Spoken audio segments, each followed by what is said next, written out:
Here comes O'Reilly on Occupy Wall Street. So, of course, he wouldn't have the balls to come down here.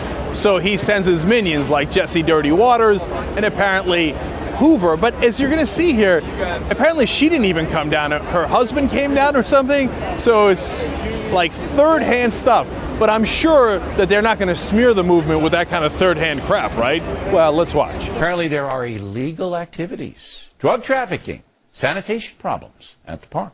Tell me what the Hoover eyewitness report is. We got all kinds of crackheads down there. What are we doing? Well, they're not crackheads. They're soft drugs, Bill. So soft drugs. You smell the. What is a soft drug? Well, yeah, it's marijuana, stuff that you inhale. Although there are reports of heroin as well. The New York Post has reported that there have been heroin. Yeah, because you figure if you were a dope dealer and you had all these people here who may be customers, that's where you would go. Right? So I love that Hoover report.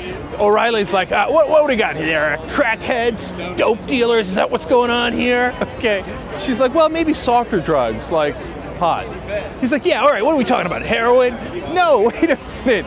They didn't mention anything about crackheads or anything like that. But immediately, of course, if you've ever smoked pot, what are you, a crackhead, dope dealer? That's what this whole thing's about, right? Have I protected the banks enough?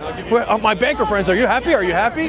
So now Hoover comes out, and again, she doesn't even come out. Her husband does or something, and she's going to explain what they smell.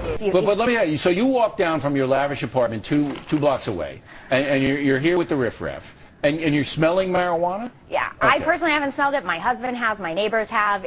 All right, so your husband and your neighbor kind of smell dope. By the way, they were right. I've already smelled it here. Okay, and here's my follow-up. And can you not smoke pot and fight the banks at the same time? Or does that immediately disqualify you? Has anybody here had a drink? Alcohol? Oh, I sure hope they don't protest the banks after having had a drink. I'm sure O'Reilly, the Irishman, has never had a drink, right? Oh, I know. Pot is so much more dangerous. If you take pot, you're immediately going to become a crackhead. Look, why do they do it? They do it to discredit you. So the whole point is don't pay any attention to these guys because maybe one of them smoked a joint. How absurd. But the absurdity, of course, doesn't end here. One more. It's dirty and filthy. There's rats running all over. There's dope all over the place. They're having sex outside at night and all of this stuff. Does that say anything about the entire movement? I love that. Did you catch the most important part there? Does that define the whole movement? The guys who are smoking pot that I've called crackheads, things that we've made up about how they're having sex at night, could it be possible? I don't know. Did Margaret Hoover's husband watch when he came out here? Was he a pervy wanker going around, who's having sex? Who's having sex? Oh, that's awesome. There they are. How do you know, right? You just made it up. And then that defines the movement. Not that, hey, we want our government back, we want our democracy back, but kids are having sex, and hence it must be a bad thing. How incredibly Republican of them.